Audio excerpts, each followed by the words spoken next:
Good morning, everyone. My name is Barry Porter. I'm a proud member of the Board of Directors of the Pacific Council. Thanks for joining us this morning. Before I move into the introductions of our esteemed speakers, please join me first in warmly welcoming our newest members to Pacific Council, elected to membership this morning at the Board of Directors meeting. A little round of applause. There were 162 new members admitted this morning, a very diverse group of talented individuals. Each new member who's attending today is wearing a name badge with an orange tag on it. Please seek them out during the day, introduce yourselves. And always, as always, please remember we're always looking to recruit interesting and interested new members that are reflective of the diverse community that we have here in Los Angeles. So please make introductions, tell your friends and colleagues. Now, before we get started, let me tell you a little bit about our speaker. He's visiting us today from the United Kingdom. The Right Honorable Liam Fox is currently the Secretary of State for International Trade, the cabinet-level post that was created after the Brexit vote in 2016. So he's the inaugural member of that esteemed position. Secretary Fox has a long history of public service. He previously served as Constitutional Affairs spokesperson, Shadow Health Secretary, Conservative Party Chairman, Shadow Foreign Secretary, Shadow Defense Secretary, and Secretary of State for Defense. Thank you for joining us today, Secretary Fox. Joining the Secretary on stage to lead this conversation is my fellow Pacific Council board member and Los Angeles' first Deputy Mayor of International Affairs, Nina Hachigian. Nina's office seeks to use and expand LA's global ties to help bring jobs, economic opportunity, culture, visitors, and a great Olympics, as you know, is coming to this city.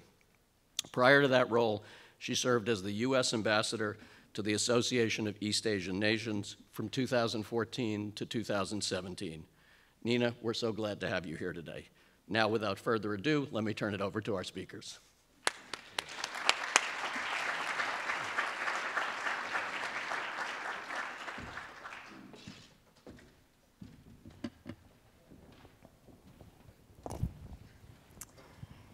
Thank you so much for joining us here today. We're very honored to have you in our city. And I know that our mayor would have loved to have been here this morning. He sends you his best regards. Likewise. I want to also acknowledge Michael Howells, who I consider to be a friend and also a truly distinguished diplomat, and you're lucky to have him representing you here in LA.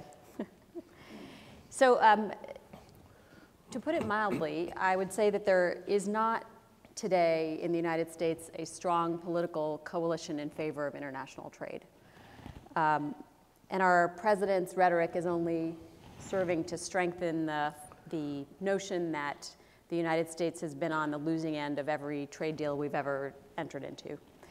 So as someone who is steeped in this world, how do you explain to an average person in the United States why it is that trade is to our advantage, especially if that person is in an industry that might be vulnerable to foreign displacement? Well, it's great. That's normally the question people finish on because it's one of the hardest ones. So, okay, this is the pattern for the morning. So, yes, it is a challenge everywhere because there are a group of what are effectively a coalition of anti-capitalists and anarchists and all sorts of who have now decided to use, I think, trade as their weapon against the wider economic system. To be able to defend ourselves against that, we've got to build a coalition. And that coalition needs to get people to understand across the political spectrum what the advantages of trade are. So I'd begin with the argument that I would make to the maybe the left side of that spectrum and say, free trade has enabled us in the last 25 years to take 1 billion people globally out of abject poverty. We've done more to alleviate global poverty in our generation than in the whole of human history up to this point. Are people who are against trade actually now saying that we, the countries who have created our prosperity on the back of that trading system, are we now going to pull up the drawbridge behind us and not offer the same opportunities to subsequent generations?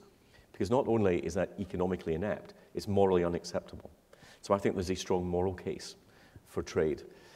And then to others, maybe on the right, I would say this, that trade is not an end in itself. Trade is a means of spreading prosperity. And that prosperity underpins social cohesion. Social cohesion contributes to political stability, and that political stability is the building block of our collective security.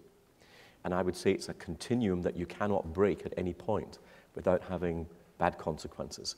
And if you operate a restrictive trade policy, which by implication will mean limitations on that spreading of prosperity, do not be surprised if you see greater mass migrations globally. Do not be surprised if you see greater radicalization. You need to understand that prosperity, stability, and security are part of the same process. You cannot choose in a highly integrated global economy which bits you like and which bits you don't like.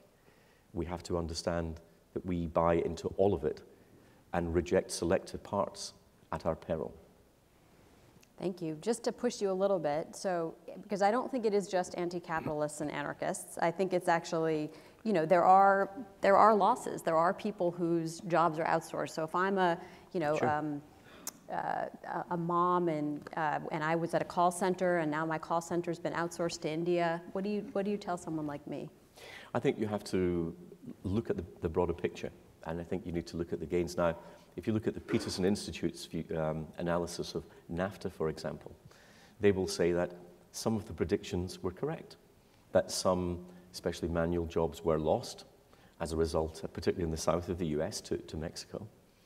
But the increase in intra-regional trade that was generated by NAFTA created far more jobs than were lost overall in the economy, and they were actually higher value jobs than previously existed. And trade can be a win-win. It's a very, very legitimate point you make.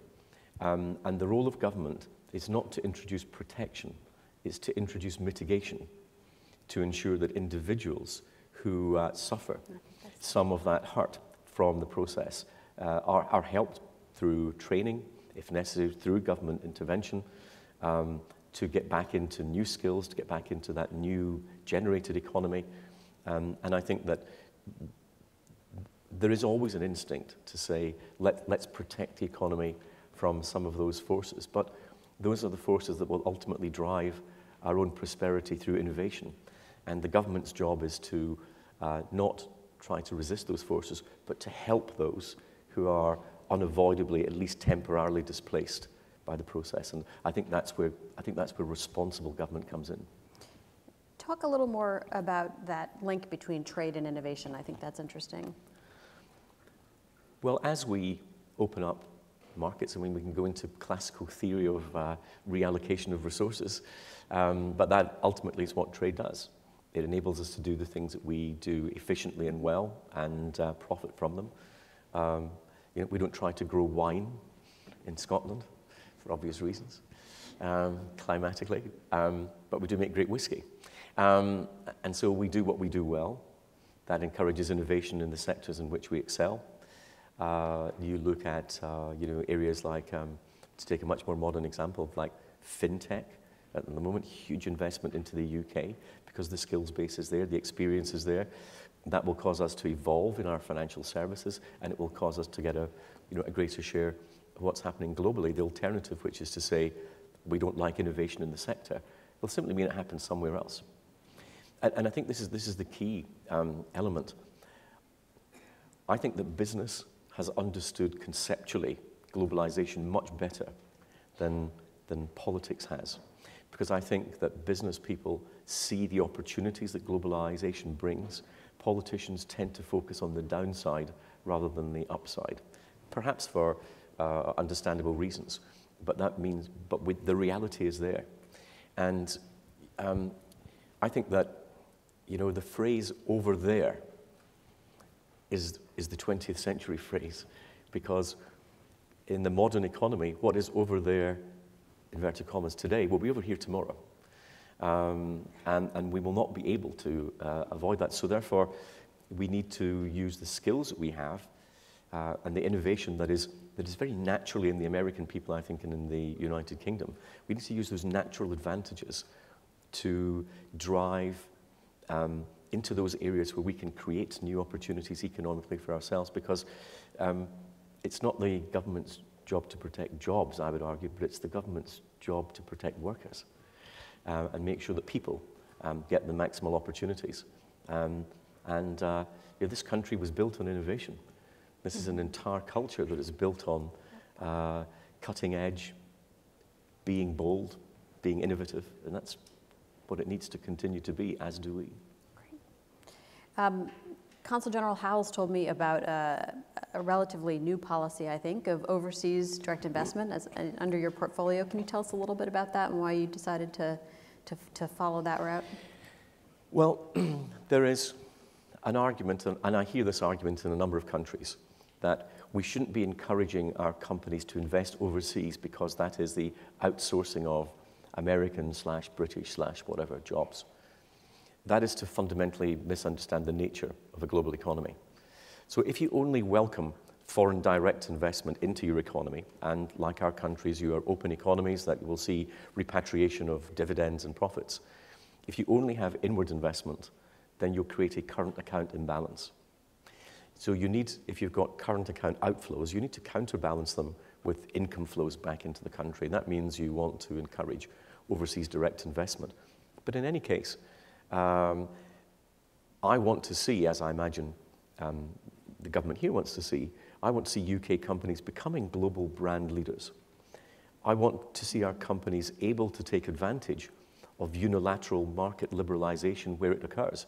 If you're not in the market, you're not going to be able to take the advantages. As they say, if you wait for the perfect market, you miss the market. You need to be also, I think, cognizant of the fact that our very heavily service-orientated economies offer a whole range of skills that a lot of developing countries are going to want. As I go around and travel, I could be selling UK skills in accountancy, in legal services, financial services, architecture, planning, all day long. And we need to understand that in the knowledge economy, we have an embarrassment of riches in terms of the knowledge that we have and the skills that we have in our economy. They can be used in a very complementary way. And by that I mean that a lot of what we would think of as our development agenda and our trading agenda are actually much more aligned than people think. I'll give you an example. So I was visiting Jaguar Land Rover in a big dealership that we'd set up in Johannesburg. And it was great. We're selling UK cars out there into the South African market, but we're also training some of the poorest black young men in Johannesburg in salesmanship and mechanics. And so our trading policy has produced huge benefits in that development space. So we should see them as complementary, and it's part of the answer to your first question. We need to sell these as part of that continuum to show what we are capable of doing and the benefits that an expansive trade policy can bring. Great, thank you. On to a more, in a way, specific question. How are you and your government thinking about China and its growing economic and political clout? And you know, I don't think President Trump's current tactics to try to make China play by the trade rules are going to be, well, I'm not sure that they're going to be successful. A sort of public game of chicken is not typically the thought to be the most successful tactic with China in particular. But it is true that they haven't played by the fair trade rules. So if you were to design a strategy that would try to, guide in that direction, what would it look like? Well, which of the 7 questions there shall I take on first?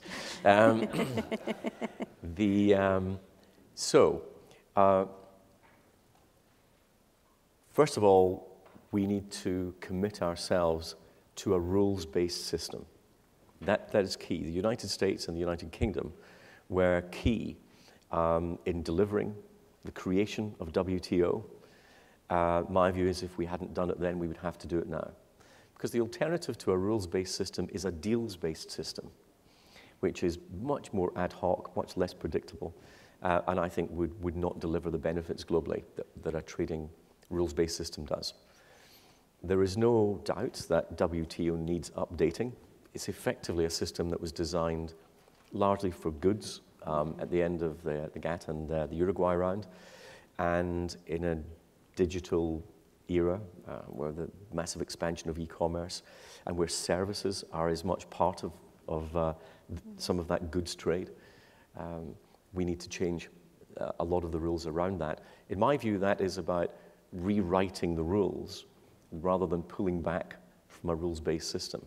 And I think that we need to think about reform.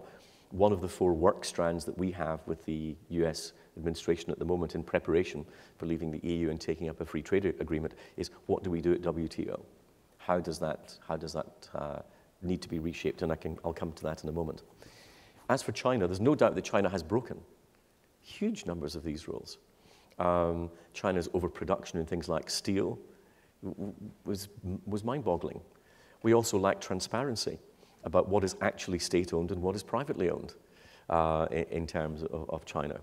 The Chinese forced handover of IP is illegal under WTO rules. You cannot force someone to hand over their intellectual property. Now, the Chinese make an interesting argument that says, well, you're not forced to do business in China, so if you come to do business in China, you're volunteering to hand over your IP. That is also not allowed under WTO rules. So that forced transfer is a big issue, as is overproduction and a number of other things.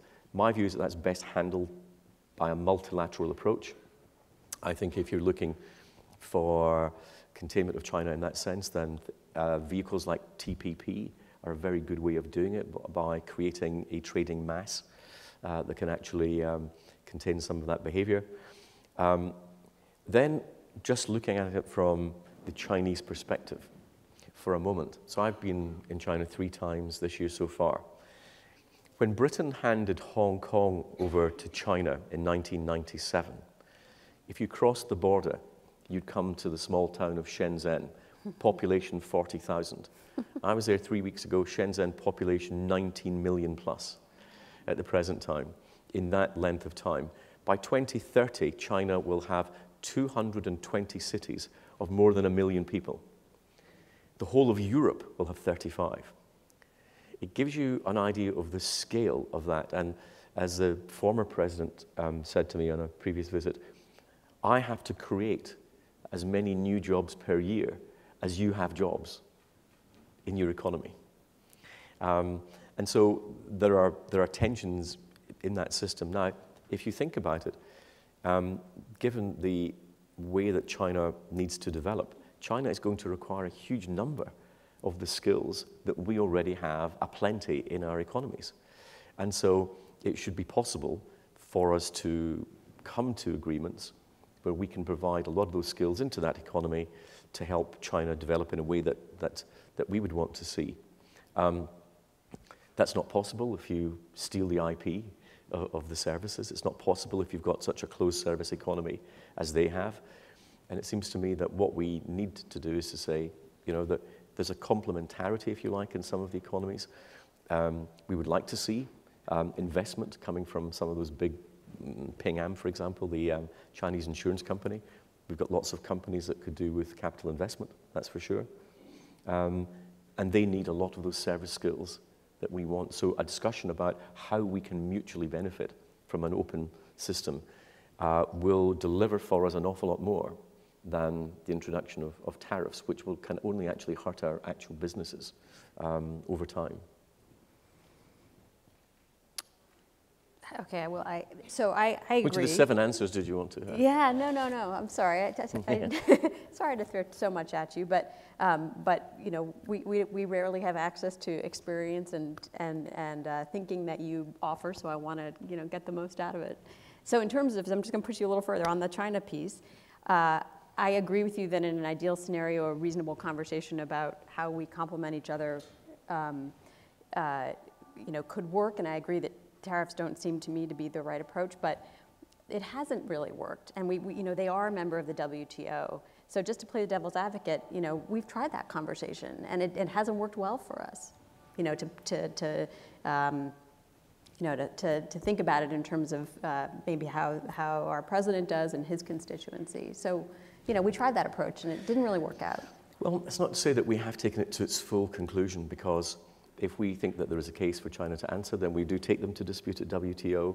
If they are not willing to make the countermeasures required, then we can take penalties accordingly. That's how the rules-based system remains intact.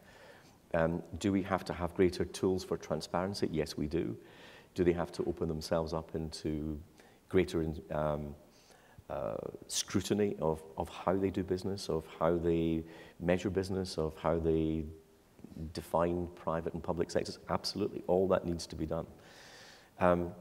So therefore, the government's 301 on IP, forced transfer, entirely understand where that's going. And if it goes through a WTO process, then of course that's reasonable.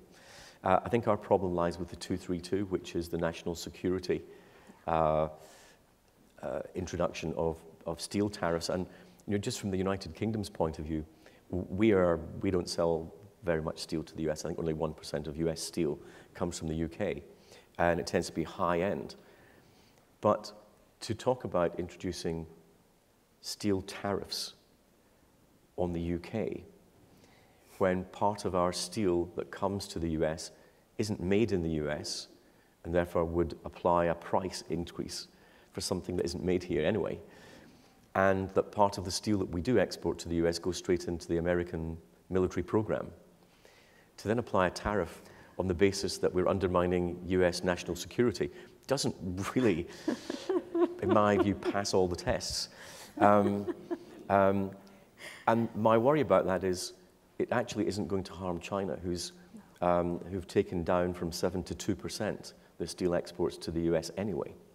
And in the US, there are 140,000 steel workers and 6.5 million workers dependent on steel, who will be disadvantaged if the price rises. And it can be potentially very damaging to increase your input costs in that way. So we would say, while we totally understand the frustration about the overproduction of steel, we think the best way to deal with that is probably through the G7 Steel Forum, where we've got 28 outstanding asks of China at the moment. And we should be concentrating on getting them to deal with what the global community has demanded of them in terms of changes to steel policy. We think that's a more effective approach, and we should give that time now to get the response. Interesting that China hasn't responded to the degree that some predicted it would on the 301 tariffs. I think we'll have to wait and see now where that discussion goes. Thank you. Catch us up with the latest on Brexit and how the negotiations are going. And as you have gotten into the details, are there any surprises? Something's better, something's worse than you might have thought at the beginning? Okay, well, we've got some packed lunch with you for this one.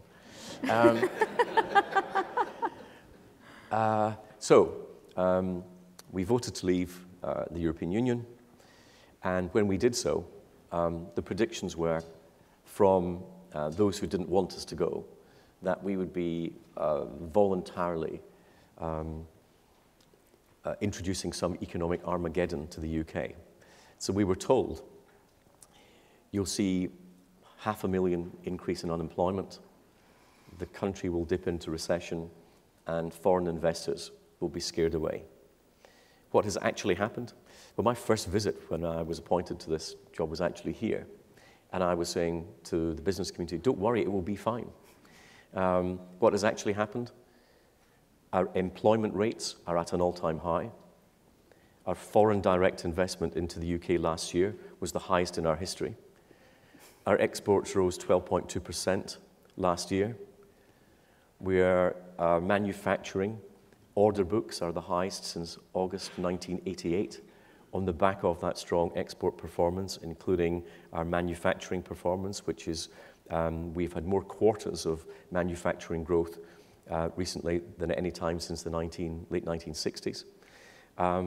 London continues to benefit from a great deal of investment. More venture capital on tech has come into London one city, excluding Manchester, Bristol, other UK cities, more venture capital and tech has come into London in the last year than the whole of Germany, France, Spain, and Ireland combined. Now, if that's economic Armageddon, I can live with that. And there's no doubt that we are, I think our businesses have woken up to the fact that, there is a big world beyond the European Union, and we need to focus on that. The IMF say that 90% of global growth in the next 10 to 15 years will be outside continental Europe. And that's where we need to be if we want to generate, to go back to our earlier point, if we want to generate that prosperity for future generations, we better be where the markets are growing.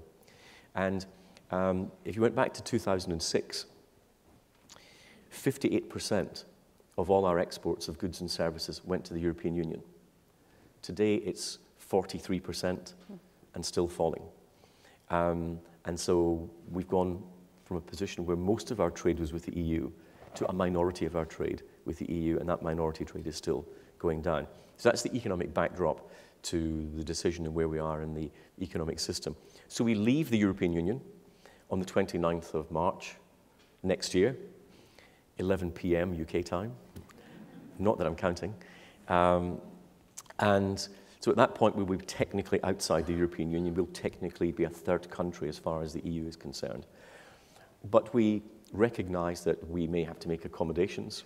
So we will have to introduce, for example, a new migration policy. We will need new potential border systems, and we need to put those in place. And so we've agreed that between the point we actually leave and the end of December 2020, we'll have an implementation period where we will voluntarily align with the single market and customs union rules to give businesses time to accommodate and adjust, and so that they can see what the new arrangements will look like. Now, that's the position that we've just got to. We've just begun, we announced, in fact, last night, overnight, that we're beginning now the discussions on the future trade relationship with the EU.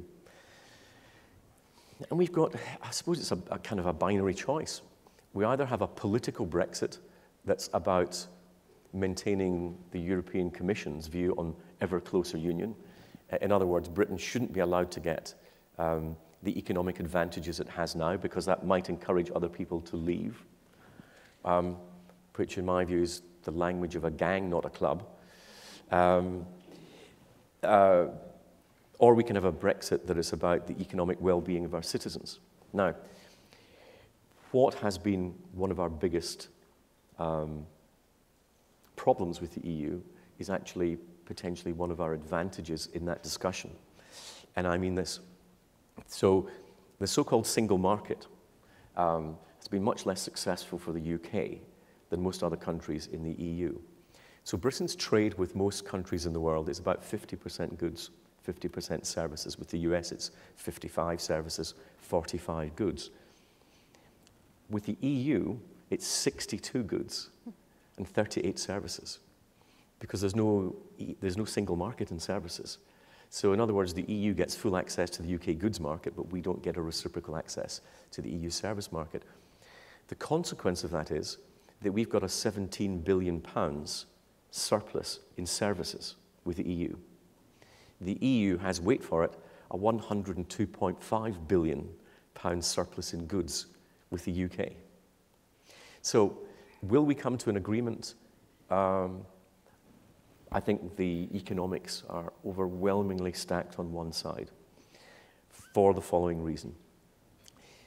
If we were to have no agreement and we were to resort to WTO rules on tariffs, and assuming that nothing changed in that pattern of trade, that would represent about £18 billion that the EU would have to pay in tariffs to access the UK goods market. It would be about £6 billion that the UK had to pay to access the other 27 markets. And there's a rub here. That 18 billion or so that the EU would pay to the UK, by law, comes to our treasury. The 6 billion that we would pay to access the EU goods market goes to the European Commission's budget, not the member states. In other words, the EU member states would have the pain but not the mitigation. We would have the pain and quite a lot of mitigation. No one in their right mind goes into a system like that. And to take, right down at the micro level, we export about £2.9 billion worth of agricultural goods. France exports about 2.9 billion agricultural goods to the UK. We export about 1.1 billion agricultural goods to France. Now, French farmers are not noted as being the most patient group when it comes to any alterations of trade policy. It would be a mighty brave French politician that tells French farmers that they have to face a 30% tariff into their biggest market in order to punish us. And I'll leave you to interpret the word brave in that particular context. So I don't think in reality that's going to happen, which is why I'm confident that we'll reach an open and liberal agreement. And the final thing I would say about that is that we have to remember that this is not sort of an internal family dispute happening in Europe. It has a global context. If we introduce impediments to trade and investment in the European continent that don't exist today, it will send a signal to global investors that Europe is less open for business. And there's lots of other places that global investors can put their money. And I think we need to remember our responsibility to the stability of the global economy and not just a political argument about the purity of the direction of travel of the European Union. Wonderful. Okay, we'll turn to our distinguished audience here for questions now. Go to you first. Your microphone. Thank you for joining us. Thank you for your... Hello. Thank you for joining us, and thank you for your thoughtful comments. You talked about a lot of the positives of Brexit and some of the unintended consequences from a positive perspective. Have there been any unintended negative consequences, other things that you didn't think would happen? Not really, because the whole debate had been framed in what the bad consequences would be if we left. A lot of the positives remain hanging. So as we leave the EU, we have the potential to negotiate new trade agreements for ourselves. Britain's not allowed to negotiate separate trade agreements on anything at the moment. That's all handled by the European Union on our behalf. At the WTO, we sit in 4 big long tables. We sit with 28 silent partners. There are 28 EU countries sit there and never say anything. They're represented only by the Trade Commissioner, who sits at the end of the table. We'll take up our independent seat, and we've got ideas of what we want to do with that. So those are opportunities that are still out there. What we can do in terms of trade policy gives us freedom to negotiate now and to generate potential new trade agreements. Whether we take full advantage of that remains for us to determine. So that a lot of the pluses are yet to be realized, but we've avoided, I think, a lot of the traps that were set for us. Of course, if we don't come to an agreement with the EU on trade, that would be mutually disadvantageous. And we have to keep that momentum going. And we also need our trading partners to say, it will be bad for us too. You guys, it's not just the two of you who are involved in this conversation. It would affect us as well. And so we need pressure kept up on that you've got obligations to that wider global economic stability. Can you please make sure that you look after those? So we have some decisions still to take, big decisions on what our migration policy will look like. For example, it's one of the main issues that investors will raise with me in every conversation I've had, at every meeting, in all 3 stops on this trip in Vancouver, Seattle, and here. It's in the first 3 minutes. In fact, we have a bet going that who wins the money if it doesn't get raised in the first 3 minutes? Is what will it mean? What will it mean for labour? What will it mean for intra-company transfer? What will it mean for the availability of labour as we go forward? We need to deal with all those issues. They are complex issues that weigh up the economics and the politics. So if we took the wrong decisions, they could be disadvantageous, but I don't think we will. Great trading partner for us. About Got our best export, right? Meghan Markle. We're the second biggest. We're the second biggest investor in Southern California, after Japan. UK companies employ about 66,000 people in Southern California. We've got about a $3 billion investment here. and there's a similar investment in the UK. In fact, it's what is happening in LA is a microcosm of our relationship with the US in general. Strong trading relationship, absolutely, but a much stronger, if you like, investment relationship. The US, maybe people know this already, and so I apologize for telling you something you already know, but the US and the UK have $1 trillion invested in one another's economy. We need each other's economies to succeed. So US firms employ 1 million people in the UK, and US firms employ 1 million people in the United States. So we are very, very closely tied together, even more by investment than we are by trade, and it's exactly the same in LA and Southern California than the rest of the country. There are no two countries elsewhere who have that level of integration to the extent that, you know, we want America to succeed, but we can't afford it not to. All right, I'm going to take 3 questions, and so first here. Thank you. I wonder if you could talk about the border between Northern Ireland and the Republic. There seems to be a goal of maintaining an open border, but at the same time controlling immigration and the flow of goods. Those seem mutually exclusive. Could you comment on that, please? Okay, that's 1, and here, number 2. Wait, I'm going to take 3, so number 2 here.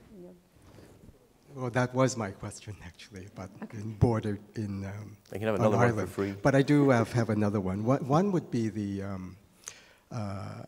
banking sector.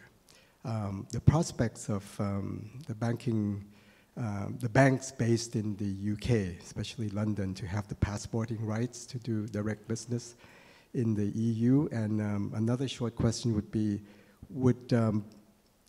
is there a possibility of Brexit being cancelled? No. Okay. Okay. Let's just head that one right off. And That is number not going to 3 happen. Here. Number 3 right in the back there, or in the 3rd row. Mr. Secretary, you mentioned 4 strands of the UK's post-Brexit trading strategy. I wonder if you could briefly outline them and give a scorecard on each. Okay. Well, let me go back to that first one.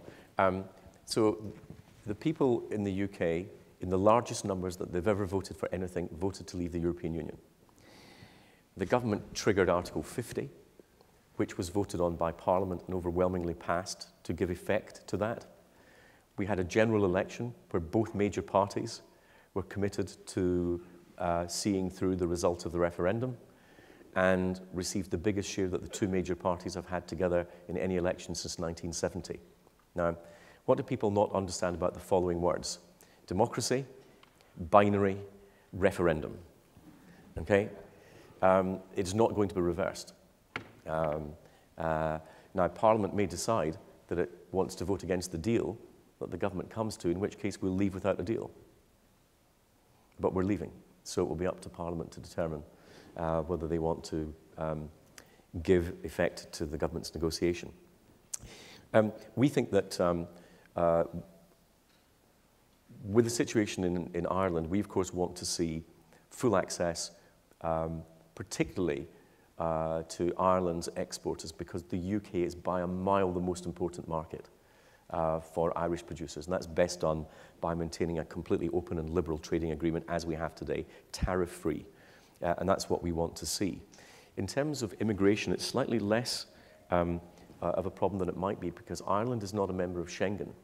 Ireland doesn't have open borders with the rest of Europe, so Ireland has not had the sort of open passport-free access that many other European countries have to one another. So, if you like, the whole of Ireland has an external border. And that, of course, makes the movement much easier as an issue for the UK. Were Ireland to be a member of Schengen, that would have added a level of complexity and difficulty that we don't have. And we think that the best way to deal with this issue, which is why we've got to this point in the negotiation, is to have that open and liberal movement. In fact, the trade between North and South is not huge when you compare it to the traffic between East and West, in other words, between Ireland and the United Kingdom as a whole. So we think it's in both our interests to come to an open, liberal agreement on trade, as close as we possibly can have to what we have now, which is maybe a point I should have made.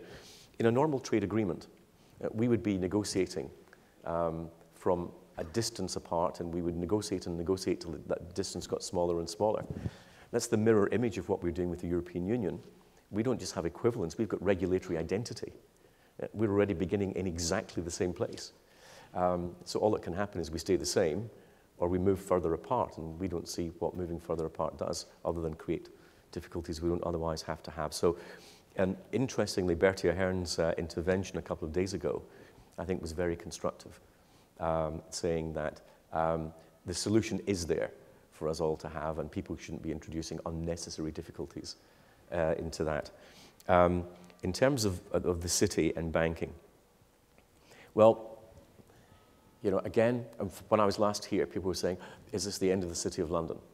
You know, will this now mean that, you know, London loses its preeminence? In the last year, London has actually slightly increased its distance as number one from New York as number two. Not by much, but, and then we've seen this investment into the City of London. And we, of course, had the bank saying that they were going to have this big move and we'd see Frankfurt and Paris. If you look at the international rankings of financial cities, you've got London, New York, Hong Kong. The next European one to appear is number 23, which is Frankfurt, and Paris at 28. They're not within striking distance of the City of London. London has a depth of professional infrastructure in financial services that cannot be replicated. It has a regulatory framework and reputation, and it has the Bank of England's long-standing reputation behind it. They are not going to be replicated anytime soon, and all you have to do is tell you know, an international banker, have they read French employment law? So we had a lot at the beginning of, oh yes, we'll see big movements away, HSBC, Deutsche Bank and so on, all of which have been reversed. Deutsche Bank's just bought a new premise in the City of London, presumably not because they're divesting. Goldman Sachs has bought the second most expensive building ever at over £1 billion in the City of London. They were telling us what a disaster Brexit would be. Clearly, they've changed their minds. And a lot of those banks, UBS, HSBC, who were talking about moving hundreds of people, are now talking, we might move a couple of dozen out of the city. And then you've got the fintech revolution. The reason I'm more confident than ever about the city's preeminence, City of London, is that we are seeing this huge flood of fintech into the UK. Now, about 3 or 4 years ago, our big banks were saying, oh, these guys are so disruptive in terms of the city, and you know, they're destabilizing. Now these big banks are buying the fintech companies because they can see that they are the Darwinian next step in financial services in the UK. So I'm very confident about London's place. What do you project is going to happen in Europe without the UK? I mean, I think they've been taken advantage of for years, and I'd like to know what your analysis is. Good. That's a great question. Right there. Hi there, my name is Aaliyah. I was in London when Brexit happened, and I know for that one of the factors that happened was that Scotland voted majority to stay in. So I just want to know if you can speak on how Scotland, the new trade deals that Scotland are going to have to face, and you know what's going to happen to them as well in the Brexit. Great. One more here. Thank you. Definitely, I will be buying British pound, I think, after this session today, because it is indeed a very positive outcome. We don't necessarily want you to do that. So the question is a little bit aligned to first question about Europe. Do you think the success of the Brexit would be a starting point for other exits in the European Union? Thank you. Yeah, I have to say, of all the visits, these are the best questions we've had. Of any of the meetings we've had, that is, if I may say, one of the key questions that international investors are looking at. And so when we ask our investors, why are you putting money in the UK? They give us a very standard set of responses. They'll say, your legal system, we understand it, it's predictable. your skilled workforce, your regulations of your economy are very transparent. It's a low tax economy by comparison to others. You've got some of the best universities, some of the best cutting-edge tech. You speak English, even those of us who come from Scotland.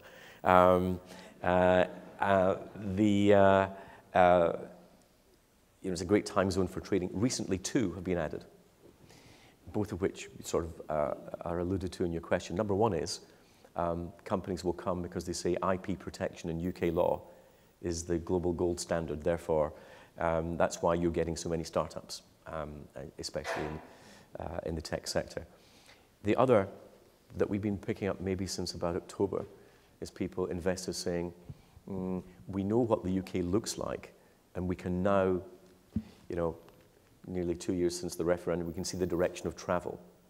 And people did worry whether the UK was going to become more insular, but now they've now seen we're actually becoming more global than before. But people are saying we're not sure what the EU27 will look like without Britain's influence. Will it still be as open for business as it is today? And that will require, some of those real free market countries inside the Netherlands and Denmark and so on to stand up and make the case.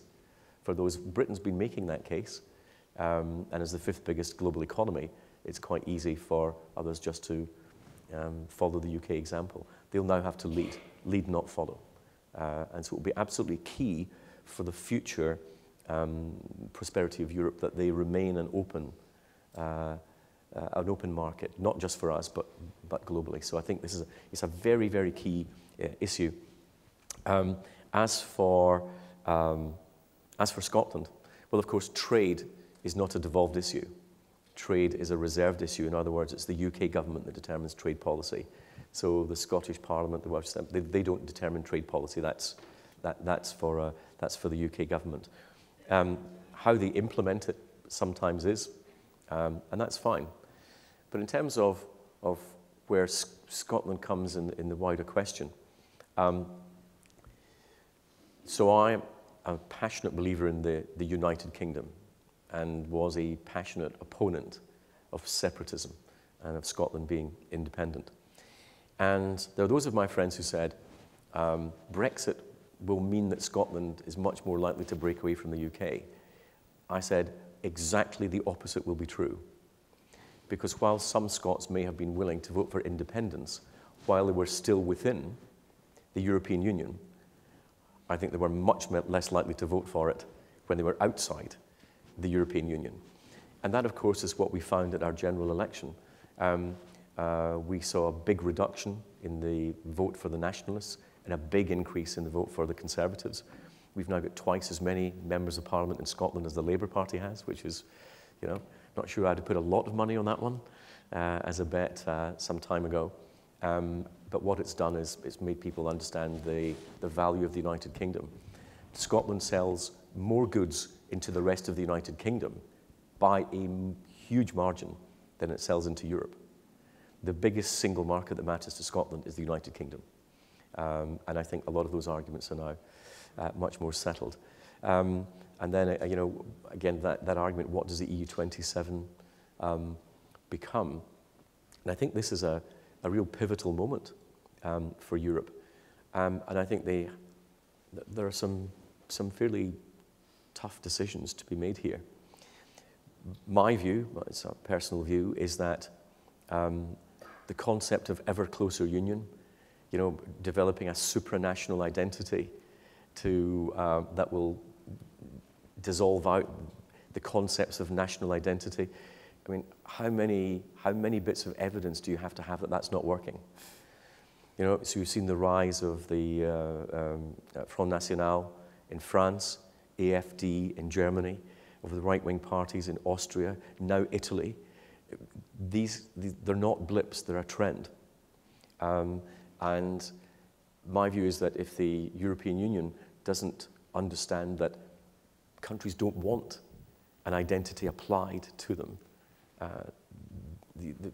if they do understand it, then they need to loosen their grip a little bit. My fear is if they continue down this unrelenting route to ever closer union at whatever cost, then you potentially might see the fragmentation of Europe, which is not what we want to see. That would not be in our interests.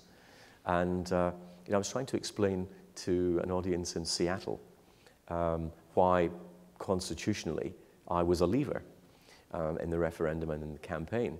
And I said, well, think as an American. If you had a court that had a higher seniority than your Supreme Court and it sat in Ottawa or Mexico City and had the ability to tell Congress which laws to apply, can't imagine it be wildly greeted with enthusiasm here in the US. That was my objection to the EU.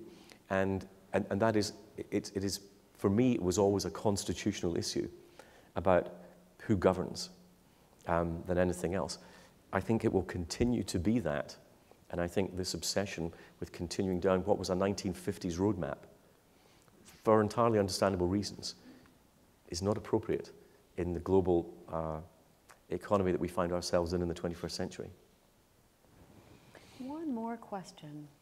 Right here, you've been waiting. Always, you know, in political meetings, always the most dangerous one is the last one. And they say, why don't we ask that little girl who's 12, why don't we let her ask the question? She asked you the killer question of the campaign. Thanks. My name is John Bain. You cited some very impressive economic statistics for the UK post the Brexit vote. Do you think that those were, there was causation or correlation between the vote and those statistics? And if so, if causation, why? Thank you for that one. To listen, to read the FT or the Economist, which I strongly don't recommend you do, you would think that the only economic event in Britain's recent history was the referendum on the European Union. You know, not what we've done in liberalizing our economy, not what we've done in deregulation, not what we've done in a whole range of different ways. The reason that we've had the success is the same reason that we were going to have the success anyway, which is that the underlying fundamentals of the economy are sound. Britain will actually reduce its national debt. We will actually reduce our debt as a proportion of GDP this year for the first time in decades. We went back into the black a couple of months ago where the government was actually earning more than it was spending. Now, it's going to take us a long time to deal with our deficit as a consequence of what's happened before. But the fundamentals are sound. And the answer as to why did we get record foreign direct investment into the UK last year, actually, it's neither because of nor despite Brexit. It is because the fundamentals are strong. I was very critical in Parliament about the BBC constantly using the phrase despite Brexit. You know, we've got new investments into the UK despite Brexit. You know, England now and then win a cricket match despite Brexit. You know, it was nonsense, and it's a great point that you make, and it's the reason why money follows the real economy, not the rhetoric, and that is why both I think the US and the UK are seeing improved growth because the fundamentals are good. You set the right tax structure, you set the right regulatory structure, then the money will follow. And that's a very good point to end on. In general elections, I never go on the opinion polls. I always go on what the bookmakers say, because people are much more circumspect about where they put their money than where they put their opinions. And it's a good rule of thumb. Secretary Fox, thank you so much for a terrific discussion.